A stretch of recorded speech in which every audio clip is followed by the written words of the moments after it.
vous recevoir parce que ça devient rare aujourd'hui de vous accueillir dans un événement. Et là, nous sommes en direct de l'île Grand Palais pour le salon Imotissimo, donc pour une édition totalement inédite avec les règlements sanitaires comme il se doit. Bienvenue si vous nous rejoignez donc sur ce direct. On va parler donc d'immobilier et je vais recevoir mon invité, c'est Frédéric Guinamard de Transparence Courtage. Et nous allons aborder un sujet très important dans l'immobilier, c'est l'emprunt immobilier. Assurer le financement de sa résidence principale, préparer son projet emprunt, comment décrocher le meilleur crédit. C'est le sujet du jour. Bonjour Frédéric Guinamard. Bonjour. Alors, vous êtes de Courtage Transparence Courtage, c'est plutôt dans ce sens-là. C'est quoi Transparence Courtage ? Transparence Courtage, c'est un cabinet que j'ai créé il y a 15 ans maintenant, avec une agence sur Valenciennes, une agence sur Roubaix, qui a pour but d'accompagner nos clients sur la partie recherche de financement, que ce soit des financements résidence principale, investissement locatif ou professionnel, de les accompagner aussi dans des problématiques de restructuration de crédit si besoin. Et nous sommes également spécialisés dans le courtage en assurance, mais qui nous concerne un petit peu moins aujourd'hui, sauf pour la partie assurance de prêt. Alors là, aujourd'hui, on va plutôt s'intéresser au financement de sa résidence principale. Quels sont les critères déjà pour pouvoir faire une demande de crédit immobilier ? Alors la première chose à faire, et c'est un préalable important, c'est de nous rencontrer ou de rencontrer son banquier pour bien définir sa capacité d'emprunt. Alors rapprochez un petit peu votre micro qu'on vous entende bien. Donc en effet, savoir à combien on peut acheter, pouvoir se projeter sur une mensualité future, c'est quelque chose qui est très important puisque une résidence principale, c'est souvent un projet sur une durée longue, sauf des cas particuliers qui sont un petit peu plus rares. On peut être dans le cadre d'une primo-accession, donc ne pas avoir d'expérience en termes de prêt immobilier. Et bien définir sa mensualité, c'est se mettre en perspective sur ce que sera demain la charge de loyer et les autres charges dont on n'avait pas l'habitude d'y faire face, notamment la taxe foncière par exemple, certaines charges de consommation d'énergie, etc. Donc bien se mettre en perspective là-dessus. Ça, c'est vraiment très important. Notre métier consiste à contrôler aussi tout ce qui pourrait être une gêne à l'obtention d'un prêt immobilier. Les banques sont extrêmement vigilantes à la tenue des comptes bancaires. Donc il faut avoir des relevés de compte qui soient très propres, pas avoir d'accidents de compte, qui sont parfois des accidents liés à des petits oublis. J'ai oublié de faire un virement de mon livret A sur mon compte courant. Ça peut être pénalisant pour l'obtention de son prêt immobilier. Donc on va essayer, nous, de contrôler, d'expliquer, de voir comment on peut présenter le dossier le plus sexy possible aux banques pour avoir le plus de propositions possibles et avoir les meilleures propositions pour finaliser son projet immobilier. Alors vous parliez qu'il faut bien étudier la capacité à rembourser son prêt immobilier. Dans quel sens est-ce que ça se passe ? Est-ce qu'on regarde plutôt le montant global qu'on peut dépenser ou est-ce que c'est plutôt en termes de mensualité qu'on va regarder plutôt est-ce que je suis capable de financer tant par mois ou c'est plutôt de manière plus générale ? Alors c'est les deux. C'est les deux. C'est-à-dire qu'il faut effectivement rentrer dans les critères qui ont été très nettement réorientés par une directive du Haut Conseil de sécurité financière. Il faut absolument rentrer dans un taux d'endettement inférieur à 33%. Et ça, c'est vraiment un critère fort. Ça paraît évident, mais néanmoins, des gens qui auraient un locatif ou des gens qui auraient par ailleurs des parts de SCI ou des choses comme ça peuvent très vite passer sur un endettement supérieur à 33% tout en étant en capacité à rembourser cette mensualité de prêt. Donc on va être très vigilant sur ce respect de la directive du Haut Conseil de sécurité financière. Ensuite, il faut aussi, si on est à 33%, se mettre en perspective d'un loyer futur. Est-ce que, actuellement, étant locataire avec 800 € de loyer, je suis capable d'assumer, même en respectant ce critère de 33%, une mensualité à 1000 ou 1200 € tout en vivant à côté? Parce que l'important, c'est aussi de vivre à côté et de ne pas subir sa résidence principale au quotidien. Donc il faut vraiment pouvoir se mettre en perspective, bien se dire qu'on en prend pour 15, 20 ou 25 ans et ne pas subir cette charge de crédit au quotidien comme étant un caillou dans la chaussure. Alors je vais revenir un peu à ma question de départ. Quels sont les critères? Je vais peut-être plus préciser. Qui peut emprunter aujourd'hui? Parce que je sais qu'après le confinement, les banques sont un petit peu plus frileuses. Est-ce qu'il faut absolument avoir un CDI pour pouvoir emprunter aujourd'hui? Alors, à l'heure actuelle, sauf exception, et j'en parlerai peut-être un peu plus tard, il faut effectivement être en contrat à durée indéterminée. La prise en compte des revenus se fait, et c'est parfois un petit peu gênant, uniquement sur la part fixe, c'est-à-dire que les heures sup défiscalisées ne rentrent pas dans les calculs de revenus pérennes pour les banquiers, sauf cas particulier aussi, on peut notamment montrer que dans le contrat de travail, on est sur 39 heures avec une continuité de ces heures supplémentaires. Tout ce qui est partie variable pour des primes commerciales, etc., sauf à avoir plus de 3 ans d'ancienneté, c'est des choses qui ne sont pas forcément prises en compte non plus. Tout ce qui est intérim peut être pris en compte à condition de pouvoir revenir sur 3 ans ou plus d'ancienneté pour calculer une moyenne de revenus. Mais souvent, l'intérim, c'est aussi quelque chose qui freine. Le CDD n'est pas pris en compte, sauf cas particulier aussi de carrière de fonctionnaire avec des statuts qui évoluent. Mais voilà où on en est. Concernant les gens qui ne sont pas salariés, les indépendants, oui. Donc les indépendants, il faut généralement avoir un recul sur 3 ans de bilan pour pouvoir statuer sur ce type de dossier. Là aussi, sauf exception, il y a des professions comme les infirmières libérales, comme les kinés, etc., en profil médical, où on a une connaissance du parcours de carrière et qui est plus facilement apprécié par les banques que sur un métier classique de commerçant ou d'artisan. Le cas particulier aussi des revenus de rente d'invalidité, etc., c'est toujours une problématique parce qu'en cas d'activation d'une garantie, on n'a pas la possibilité de saisir un certain nombre de prestations, et quand ce n'est pas saisissable, la banque n'est pas protégée, donc peut éventuellement ne pas prendre en compte ce type de prestations. Donc là aussi, notre travail, nous de courtiers, c'est de défendre des dossiers qui ne sont pas toujours cadrés pour essayer d'aller rechercher des solutions en expliquant, en valorisant. Et quand on croit à un dossier, on le défend. Notre but, c'est d'aller au bout. Sinon, on ne prend pas les dossiers. Il m'est arrivé de refuser des dossiers parce qu'ils n'étaient pas viables. Et quels sont les documents à fournir quand on constitue son dossier d'emprunt? Alors, un dossier d'emprunt, dans les grandes lignes, il faut qu'on puisse maîtriser l'identité, les revenus et les charges. Donc pour l'identité, c'est des pièces classiques, pièces d'identité, livret de famille, justificatif de domicile. Pour la partie revenus, on va prendre le dernier avis d'imposition, les 3 dernières fiches de paye, les 3 derniers bilans pour les indépendants, les relevés de pension alimentaire s'il y a une pension alimentaire qui est reçue. Ou versée. Versée, ce sera dans les charges. D'accord. Donc on va avoir tout autre revenu de retraite, de pension, de revenus locatifs, etc. Et au niveau des charges, on va reprendre tout ce qui est crédit en cours, tout ce qui est réserve d'argent, revolving, etc. Tout ce qui est pension alimentaire servie,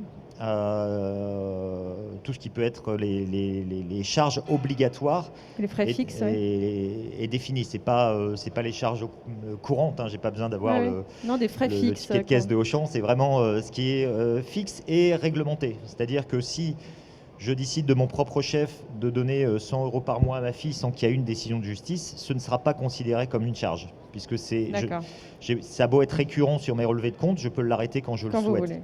Voilà. Donc sur le calcul d'endettement, ce sera ça. Et puis bien évidemment, quand on travaille avec un courtier, on travaille sous mandat. Le mandat, c'est un document obligatoire dans le courtage où vous autorisez le courtier à travailler en votre nom.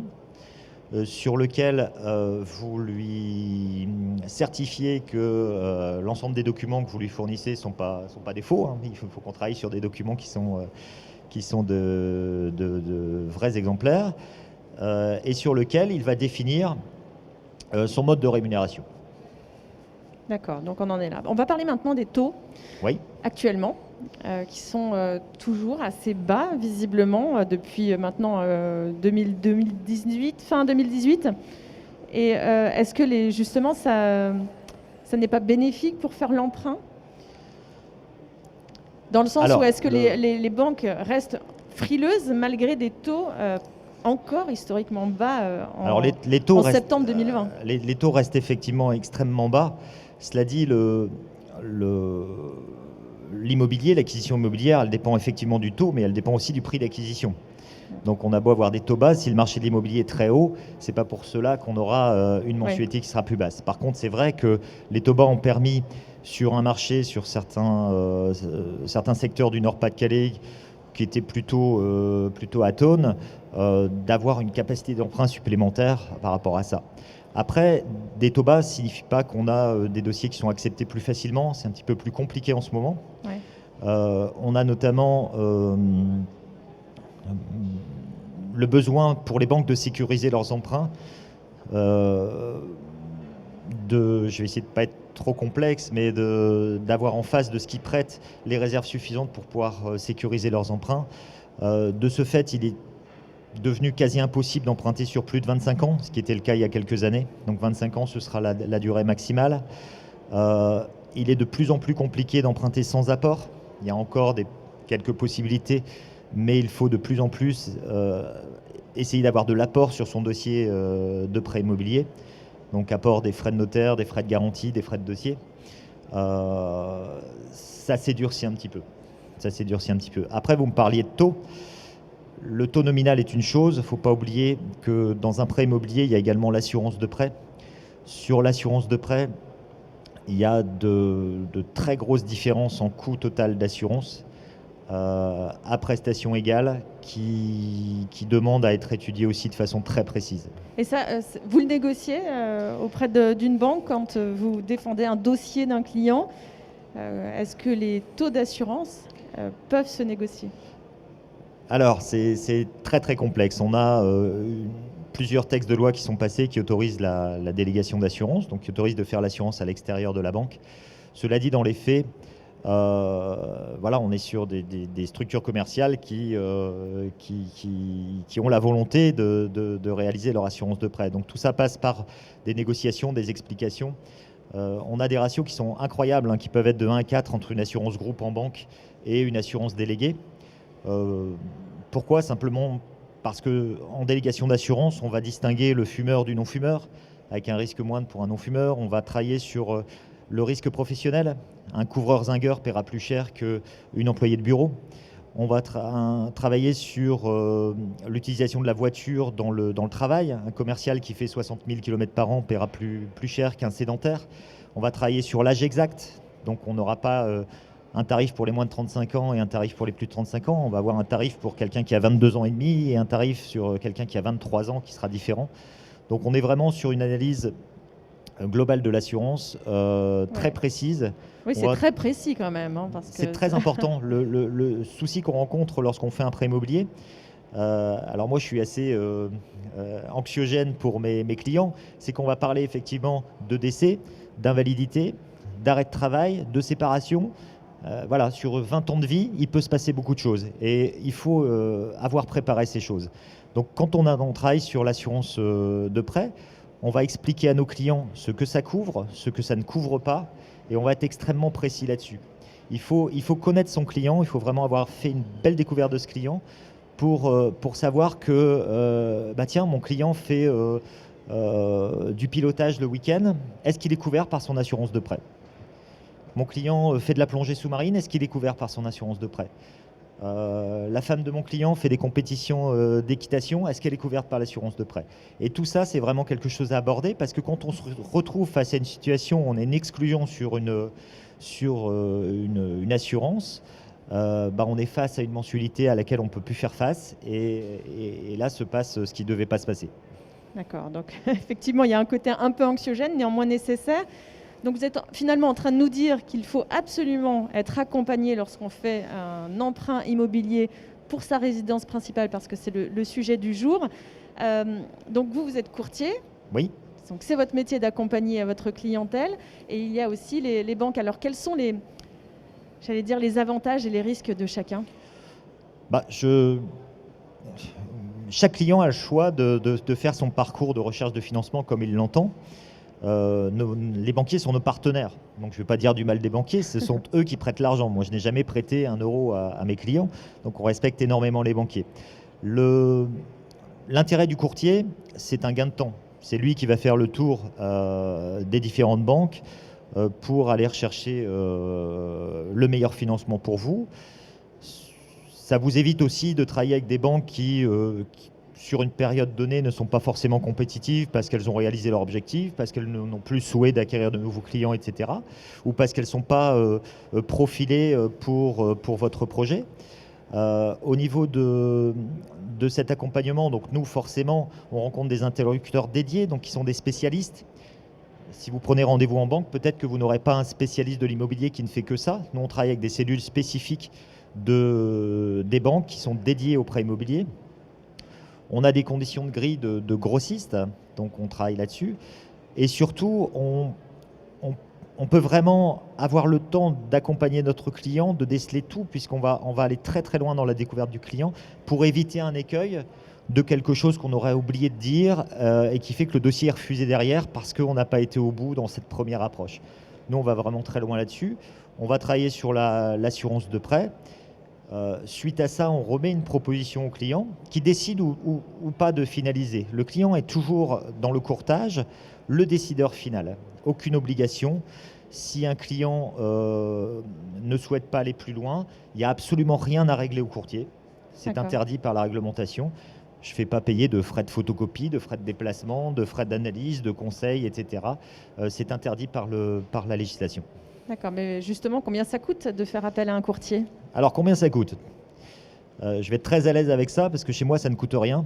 Mais je suis le seul cabinet de courtage qui ne prend pas de frais de dossier. Alors, comment vous gagnez votre vie ? Donc, en fait, les courtiers gagnent leur vie de 2 manières cumulées. La première, c'est les commissions d'apporteurs d'affaires que leur donnent les banques pour le travail fourni. Travail d'analyse, de récupération des pièces, de contrôle. Voilà, donc ils nous payent à la tâche. Quand ils font un dossier, ils nous payent ce dossier. Cette commission était jusqu'à présent de 1% du montant financé. Elle a tendance à baisser. Et les honoraires du courtier qui sont définis sur le mandat. Alors les honoraires de courtage, on a tout vu, il n'y a pas de souci. C'est entre 0,5 et 2% du montant financé. Voilà. Après, si ça se retrouve dans le gain qu'on réalise, je ne suis absolument pas contre le modèle payant, puisque je vais moi-même devoir passer payant d'ici quelques mois, puisque les banques ont décidé de revoir à la baisse les commissions d'apporteurs d'affaires. Donc ça a d'abord été une banque, puis 2, puis 3, puis 4. Donc là, c'est le dernier mois où on va être sans frais. Après, on restera tout à fait raisonnable par rapport au marché. L'idée, c'est que ce soit un système gagnant-gagnant. Mon but, ce n'est pas de gagner de l'argent sur un client, c'est d'accompagner le client dans son projet et que le gain en coût total permette au client de gagner en coût total et de régler mes honoraires également. Alors on va passer aux questions du public. Néanmoins, à cause des raisons évidentes, nous n'allons pas passer le micro de main en main, évidemment. Donc je vais vous poser à vous les questions récurrentes qu'on vous pose quand on vient vous voir. Quelles sont-elles ? La première question quand les clients viennent me voir, c'est est-ce que je peux acheter ? Est-ce que je peux acheter ? Ils sont tombés sur un bien. Donc je dirais c'est pas comme ça qu'ils auraient dû fonctionner. Il faut d'abord, comme on l'a dit tout à l'heure, venir me voir pour me dire à combien je peux acheter. Donc ça permet de resserrer son choix. Après, les clients nous posent aussi des questions qui ne sont pas forcément liées à notre métier. Notamment, ils nous demandent je vais visiter, qu'est-ce qu'il faut faire ? Donc déjà, il faut être mentaliste, c'est-à-dire ne jamais montrer son engouement quant à un bien immobilier et dire c'est le bien qu'il nous faut, etc. Donc toujours le masque pour ne pas montrer et pouvoir négocier derrière le prix avec le vendeur. Pas dire que c'est le coup de cœur finalement. Voilà, mais il ne faut pas montrer son coup de cœur parce que sinon on est à la merci du vendeur. Donc mais ça, c'est un bon conseil. Il faut être vigilant. Donc on fait. Oui, je vais réfléchir, c'est ça. Voilà, c'est ça, et on regarde ça. Toujours être vigilant sur des points cruciaux. Est-ce que la chaudière a été entretenue ? Ça, c'est important parce que c'est tout de suite des coûts qui peuvent s'avérer, notamment dans l'ancien, très important. Toujours prendre conscience aussi de la taxe foncière. D'un village à l'autre ou d'une ville à l'autre, on a un coût de taxe foncière qui devient à la charge du propriétaire et qui n'était pas une charge qui était pour un locataire. Donc il faut être vigilant sur le coût de la taxe foncière, sur les consommations d'énergie. Alors on a effectivement un bilan énergétique qui est fait et qui est joint au compromis.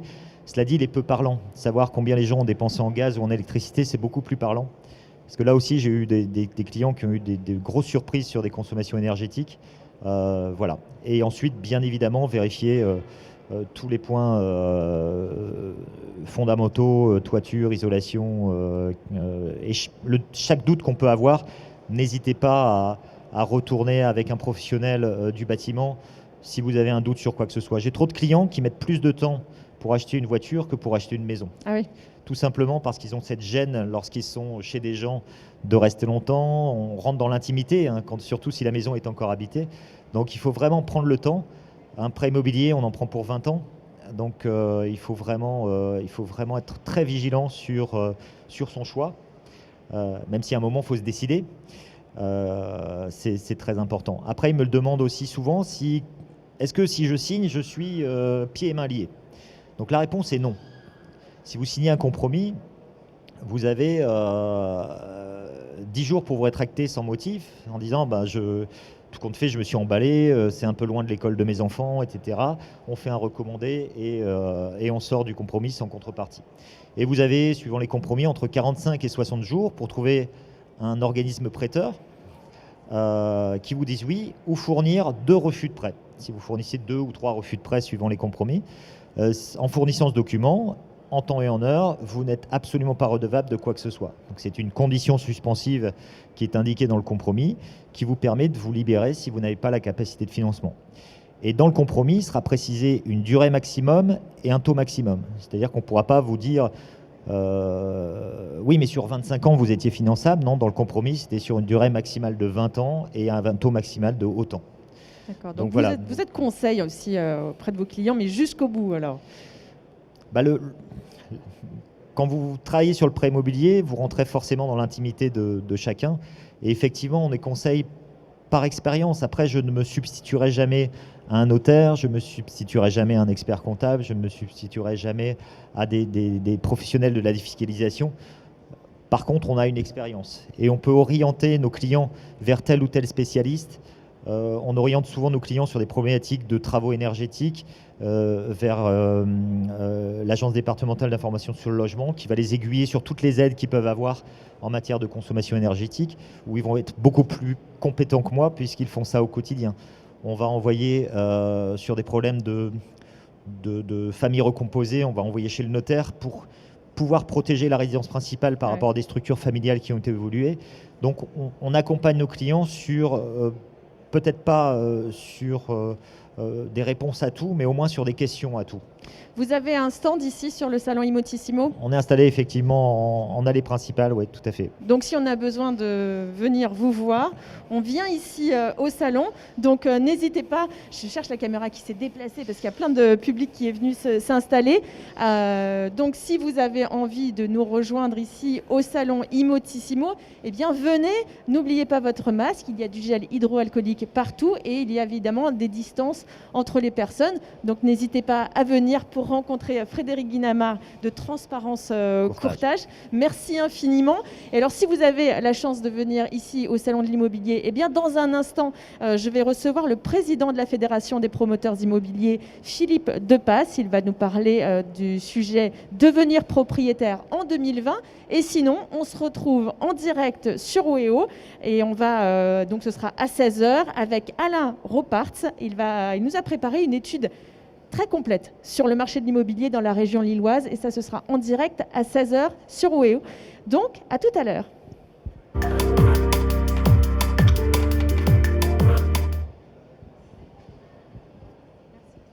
à vous. Je sais pas. On ne sait plus si on doit toucher, pas toucher. On désinfecte tellement les mains. Ouais, c'est pareil.